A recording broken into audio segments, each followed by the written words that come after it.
అది ఆంధ్ర ఒరిస్సా సరిహద్దుల్లో శ్రీకాకుళంకి 150 కిలోమీటర్ల దూరంలో అటవీ ప్రాంతంలో ఉన్న బినవాడ అనే చిన్న కుగ్రామం.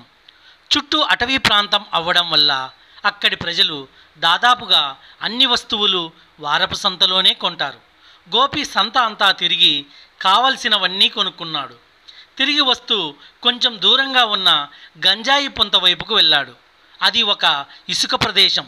పూర్వం అక్కడ రహస్యంగా గంజాయి పండించేవారు, కానీ ఇప్పుడు లేదు.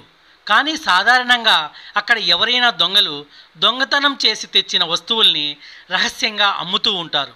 అవి చౌకగా లభిస్తుంటాయి కాబట్టి ఎవరో మంచివాళ్ళు తప్ప చాలామంది అవి కొంటూ ఉంటారు. ప్రస్తుతం అక్కడ ఎవరూ లేరు.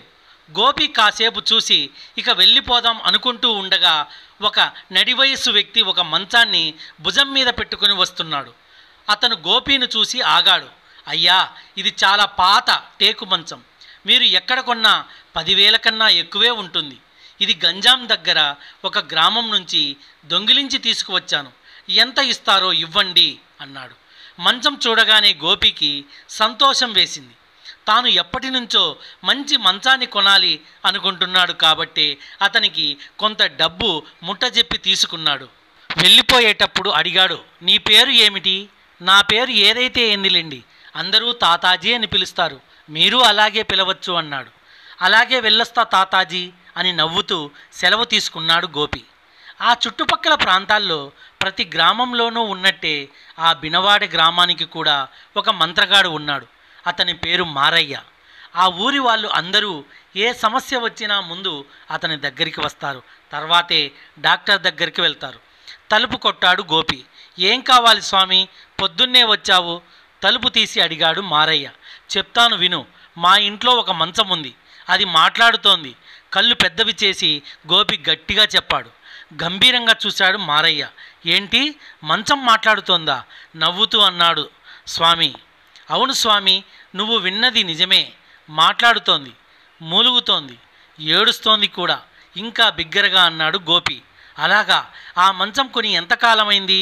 ఎక్కడ కొన్నావు అని ఆశ్చర్యంగా అడిగాడు మారయ్య. అంతా చెప్పాడు గోపి. నేను కొన్న తర్వాత కొన్ని రోజులు బాగానే ఉంది. 2 రోజుల నుంచి రాత్రి పడుకున్నప్పుడు అర్ధరాత్రి మూలుగుతూ ఏడుస్తోంది. ప్లీజ్, దయచేసి నన్ను వదిలిపెట్టు, నేను రాలేకపోతున్నాను, దయచేసి నన్ను వదిలిపెట్టు అని మరీ అంటోంది. దాదాపు ఏడుస్తున్నట్టు అన్నాడు గోపి. ఇదేదో పెద్ద విషయమే, నేను గతంలో ఇలాంటివి విన్నాను. నువ్వు భయపడకు, నేను ఈరోజు రాత్రి మీ ఇంటికి వచ్చి ఆ మంచం మీద పడుకుంటాను. ఏం చెబుతుందో వింటాను, తర్వాత ఏం చేయాలో అది చేద్దాం అని చెప్పి గోపికి హామీ ఇచ్చాడు మారయ్య. హమ్మయ్య అనుకుని ప్రశాంతంగా ఇంటికి వెళ్ళాడు గోపి. మాట ఇచ్చినట్టే ఆ రాత్రి గోపి ఇంటికి వెళ్ళాడు మారయ్య. అప్పటికే మంచాన్ని ఇంటి వెనుక పాకలో వేసి ఉంచారు. దోమతెర కట్టుకొని అక్కడే పడుకున్నాడు మారయ్య. చుట్టూ ప్రహరీ ఉండడం వల్ల అడవి జంతువుల నుంచి భయం లేదు అనుకున్నాడు. హాయిగా నిద్రపోదామనుకున్నాడు. కానీ ఏదో తెలియని భయం, నిద్ర పట్టట్లేదు. అయినా అలాగే పడుకున్నాడు. అర్ధరాత్రి అయ్యింది. ముందు రోజు కురిసిన వర్షం వల్ల చుట్టూ కప్పల బెకబెకలు. నిమిషాలు గడుస్తున్నాయి. హఠాత్తుగా తన చెవులను తాకుతున్న చిన్న మూలుగు. చిన్నగా ఎవరో ఏడుస్తున్నట్టు తెలుస్తోంది. అది క్రమక్రమంగా పెద్దగా అవుతోంది. ఆ మూలుగు తన తలగడు నుంచా దుప్పటి నుంచా అని సందేహం వచ్చి అన్నీ తీసేశాడు. అయినా వస్తోంది సన్నని ఏడుపు. తన శరీరం వణకడం ప్రారంభించింది. చుట్టూ నిశ్శబ్దం. క్రమక్రమంగా చిన్నగా మాటలు వినిపిస్తున్నాయి. దయచేసి నన్ను వదిలిపెట్టు, నేను మోయలేకపోతున్నాను అంటూ అరుపులు. ఎవరు నువ్వు? నువ్వు ఎవరు? నాకు చెప్పు, ధైర్యం చేసి అడిగాడు మారయ్య. నేనెవర్ని? అదే మాట మళ్ళీ వినిపిస్తోంది. మరింత భయం పెరిగింది మారయ్యకి. నిన్ను విడిచిపెడతా, నాకు ఏమి ఇస్తావు? మళ్ళీ అడిగాడు.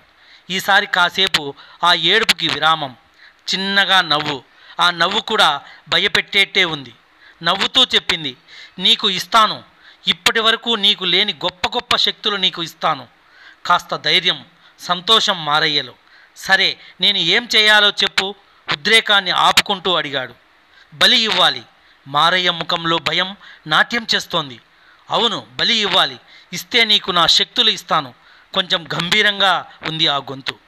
కాస్త కీడు శంకించింది మారయ్య మనసులో. అది గమనించిన ఆ మంచం, నువ్వేమి చేయక్కర్లేదు, నేను చెప్పింది చెయ్యి. 2 రోజుల్లో అమావాస్య వస్తుంది కాబట్టి నా బలం రెట్టింపు అవుతుంది. ఆ రాత్రి అయితే అది 10 రెట్లు అవుతుంది. ఆ సమయంలో ఆ మంచాన్ని తీసుకెళ్ళి అడవిలో ఉత్తరాన ఉన్న మర్రి చెట్టు మొదట్లో ఉన్న పెద్ద శిల దగ్గర వదిలిపెట్టమని చెప్పు. ఆ శిలే నా రూపం, నా నివాసం. మంచాన్ని అక్కడ వదిలిపెట్టి వచ్చేయమను చాలు అంది ఆ మంచం.